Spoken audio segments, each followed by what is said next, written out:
Pendant 29 ans, ils ont formé l'un des couples emblématiques de la politique française. C'est à la fin des années 1970 que François Hollande et Ségolène Royal se sont rencontrés à l'ENA avant de se mettre en couple. Ensemble, les deux membres du Parti socialiste ont eu 4 enfants, Thomas, Clémence, Julien et Flora, respectivement âgés de 38, 36, 35 et 30 ans. Une histoire qui a pris fin en 2007. C'est en pleine soirée électorale que Ségolène Royal avait annoncé leur séparation. Le couple ne s'était marié. Pourtant, l'ancienne ministre ne semblait pas totalement réfractaire à cette idée, bien au contraire. Elle en avait même parlé devant les caméras de TF1, tandis que François Hollande était présent à ses côtés. C'était en 2006, soit un an avant leur rupture.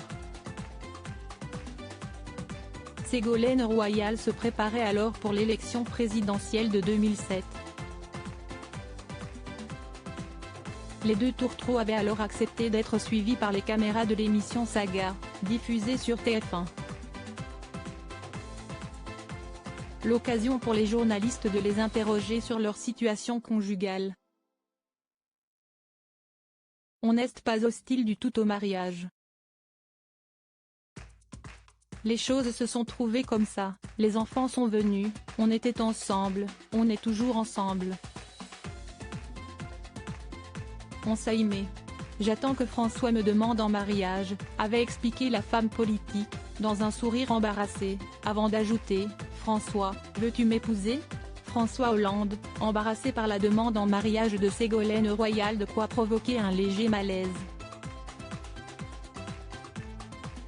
La réaction de l'ancien président de la République est hilarante. François Hollande ne savait où se placer.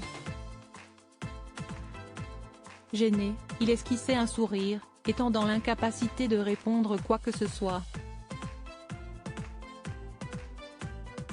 Voyez, il hésite encore, commentait Ségolène Royal avec humour.